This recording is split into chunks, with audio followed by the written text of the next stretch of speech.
Jika kita mendengar kata Iran, mungkin yang terlintas adalah berita geopolitik, revolusi, atau konflik di Timur Tengah. Tapi di balik semua itu, Iran adalah salah satu peradaban tertua di dunia. Negeri ini memiliki sejarah ribuan tahun, jauh sebelum konsep negara modern terbentuk. Lebih lengkap tentang negara Iran, berikut adalah videonya.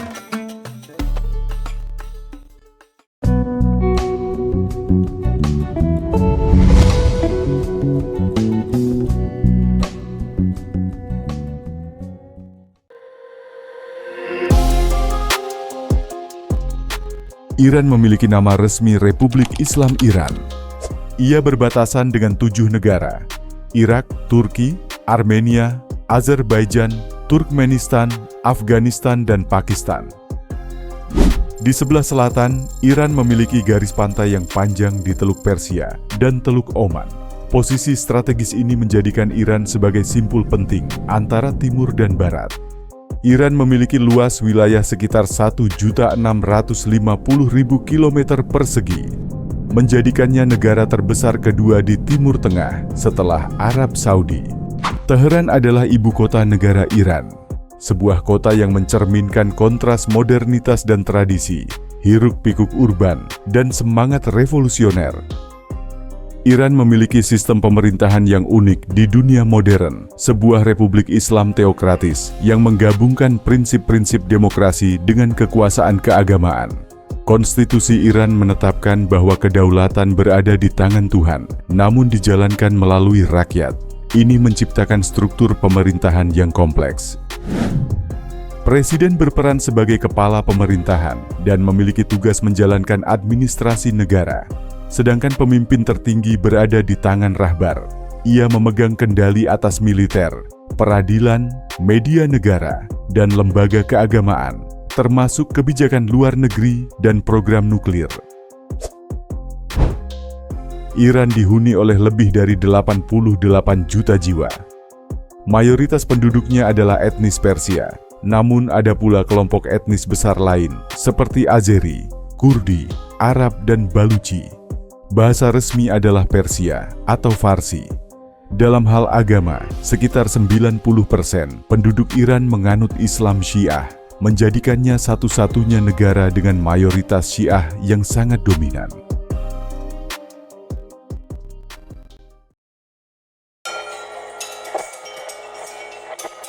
Sejarah Iran. Sebelum munculnya Kekaisaran Persia yang megah, wilayah yang kini menjadi Iran sudah lebih dulu dihuni oleh peradaban kuno. Salah satu yang paling awal adalah Elam, yang berkembang sejak milenium ketiga sebelum Masehi. Elam merupakan salah satu peradaban tertua di dunia yang telah mengenal sistem tulisan dan pemerintahan tersentralisasi. Meski tidak seterkenal Mesir atau Mesopotamia, Elam memainkan peran penting dalam perkembangan awal kebudayaan di Iran. Namun titik penting dalam sejarah Iran datang dari bangsa Medes, atau dalam bahasa Persia disebut Madha. Mereka adalah suku Indo-Iran yang mulai bermigrasi ke dataran tinggi Iran sekitar milenium kedua sebelum Masehi. Setelah berabad-abad menetap, mereka berkembang menjadi kekuatan politik besar. Pada abad ke-7 sebelum Masehi, Medes berhasil membentuk kerajaan yang menyatukan berbagai suku Iranik di bagian barat dan tengah Iran. Puncak kejayaan Medes terjadi di bawah kepemimpinan Raja Siasares yang berhasil memodernisasi militernya dan bekerja sama dengan Babilonia untuk menumbangkan Kekaisaran Assyria, salah satu kekaisaran paling kejam dan kuat pada masa itu. Setelah itu, Medes mendirikan pusat kekuasaannya di kota Ekbatana, kota megah yang terletak di kaki pegunungan Zagros. Setelah runtuhnya kerajaan Medes, muncullah sosok yang bernama Cyrus Agung. Ia berasal dari wilayah Persia di selatan Iran dan berhasil menyatukan berbagai suku Iranik menjadi sebuah kekuatan besar. Pada tahun 550 sebelum Masehi, Cyrus menggulingkan kakeknya sendiri, yaitu Raja Astyages dari kerajaan Media, dan mengambil alih kekuasaan. Cyrus lalu mendirikan Kekaisaran Achaemenid yang menjadi kekaisaran besar pertama di dunia yang multikultural dan terbuka. Dalam waktu singkat, ia berhasil menaklukkan wilayah yang sangat luas, mulai dari Asia Tengah, Babilonia, hingga Turki. Namun yang membuat Cyrus begitu dihormati bukan hanya keberhasilannya dalam perang, tapi juga cara ia memerintah. Ia dikenal sebagai raja yang bijaksana dan adil. Salah satu tindakannya yang paling terkenal adalah ketika ia menaklukkan Babilonia dan membebaskan bangsa Yahudi dari perbudakan, lalu membiarkan mereka kembali ke tanah asalnya. Cyrus tidak memaksakan budaya atau agama kepada rakyatnya. Ia membiarkan masyarakat lokal tetap mempraktikkan tradisi mereka, asalkan setia pada kekaisaran. Prinsip toleransi ini sangat langka pada zamannya. Setelah Cyrus Agung wafat, putranya Kambises II melanjutkan ekspansi kekaisaran dengan menaklukkan Mesir. Tapi sosok yang benar-benar membawa kekaisaran Persia ke puncak kejayaannya adalah Kaisar Darius I. Ia berkuasa dari tahun 522 sampai 486 sebelum Masehi. Dan di bawah kepemimpinannya, Persia menjadi salah satu kekaisaran terbesar dalam sejarah dunia. Darius memperluas wilayah kekuasaan hingga ke India di timur dan ke Yunani di barat. Ia juga membangun sistem administrasi yang sangat maju. Kekaisaran dibagi menjadi beberapa provinsi yang disebut satrapi. Masing-masing dipimpin oleh seorang satrap atau gubernur. Sistem ini memungkinkan kekaisaran yang sangat luas tetap bisa dikelola dengan baik. Untuk menghubungkan wilayahnya yang luas, Darius membangun jalan kerajaan Persia, jalur transportasi utama yang membentang ribuan kilometer dari Susa ke Sardis. Jalur ini digunakan oleh pedagang, tentara, dan kurir kerajaan. Darius juga mencetak mata uang resmi kekaisaran yang disebut dari, guna memudahkan perdagangan dan sistem pajak. Namun, meskipun kuat secara militer dan administratif, Persia mulai menghadapi tantangan besar. Konflik antara Persia dan kota-kota di Yunani meletus dalam apa yang dikenal sebagai Perang Yunani-Persia. Meskipun Persia berhasil menaklukkan beberapa kota, mereka gagal mengalahkan kekuatan gabungan Yunani secara total.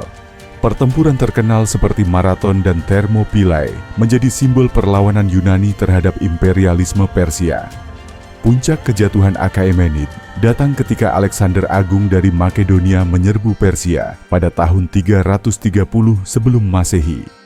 Ia berhasil mengalahkan Raja Darius III dan merebut kota-kota penting seperti Persepolis. Kekaisaran yang telah berdiri lebih dari 2 abad itu pun runtuh.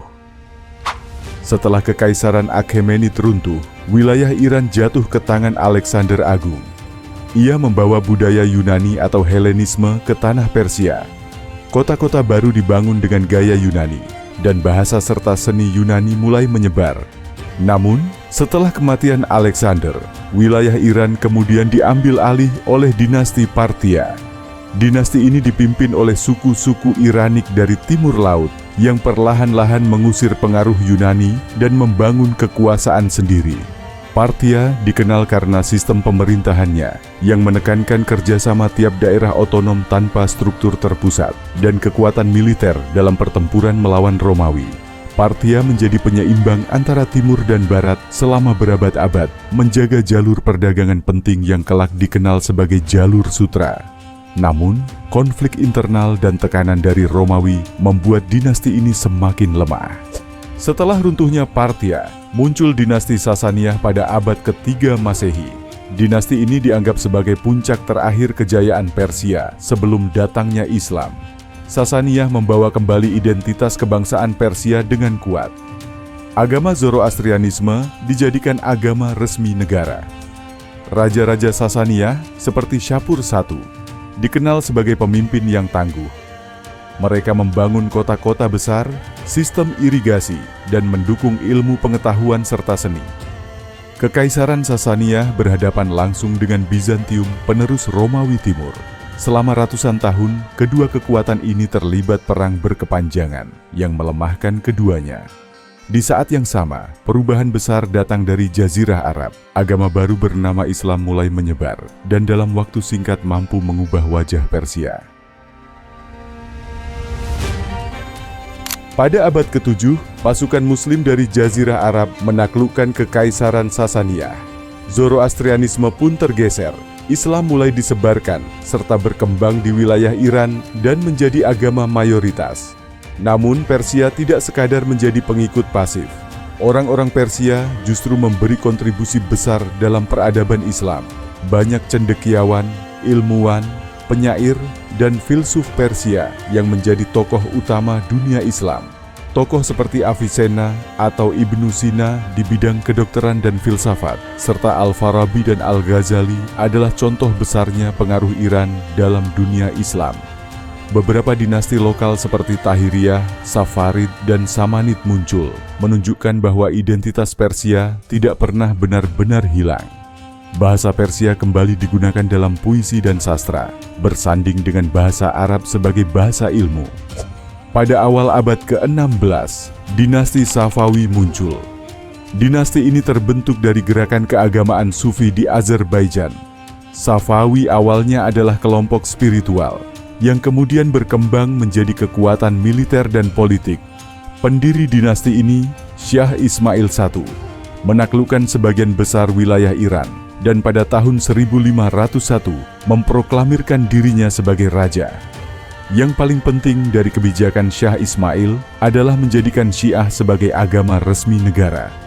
Langkah ini tidak hanya membedakan Iran dari kekuatan Islam Sunni, tetapi juga menciptakan identitas religius baru bagi rakyat Iran. Selanjutnya, di bawah pemerintahan Syah Abbas I, dinasti Safawi mencapai puncak kejayaannya. Ibu kota dipindahkan ke Isfahan yang menjadi pusat pemerintahan. Perdagangan internasional berkembang pesat, dan Iran menjadi pusat penting dalam jaringan perdagangan jalur sutra. Setelah kematian Syah Abbas, kepemimpinan melemah, korupsi meningkat, dan konflik internal mulai melemahkan kerajaan, dan akhirnya runtuh pada awal abad ke-18. Dinasti Safawi meninggalkan warisan penting, Iran sebagai negara Syiah, dengan identitas budaya dan agama yang khas.